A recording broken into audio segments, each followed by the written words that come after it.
অনেকে অনেকের দেওয়া কষ্ট সহ্য করতে না পেরে আত্মহত্যা করে।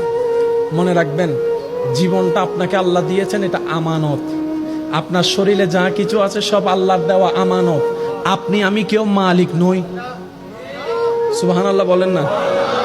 মোবাইলের মালিক আমি, চাইলে ভেঙে ফেলতে পারবো, কিন্তু হাতের মালিক আপনি আমি নন। সেজন্য কেউ হাত কাটলে কবিরা গুনাহ, শরীরকে আঘাত দিলে কবিরা গুনাহ। রব বলে যেগুলো আমি তোমাকে ব্যবহার করতে দিয়েছি, তুমি মালিক তো হও নাই, সুতরাং তোমাকে দেওয়া জানটা আমি রবের দান, সেটাকে আত্মহত্যা করার অধিকার কারো নেই। সবচেয়ে চমৎকার বিষয় কি জানেন?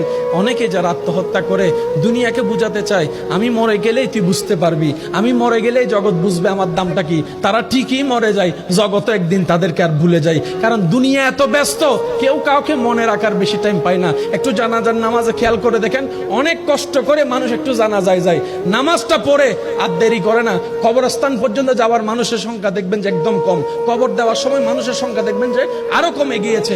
মানুষের ব্যস্ততা এমন, আজকে যেরকম আপনার আমার অন্য কারোর জন্য টাইম নাই, একদিন ওদের হবে আমাদের জন্য কারো টাইম থাকবে না। সেজন্য মনে রাখবেন, পৃথিবীর যতই আপন হোক, যতই কাছের হোক, যতই রক্তের হোক, যতই ভালোবাসার হোক, কেউ কারো আপন না, কেউ কারো আপন না। দিন শেষে বাস্তবতা মেনে নেওয়াটাই বুদ্ধিমানের কাজ। কথা বলেন ঠিক কিনা?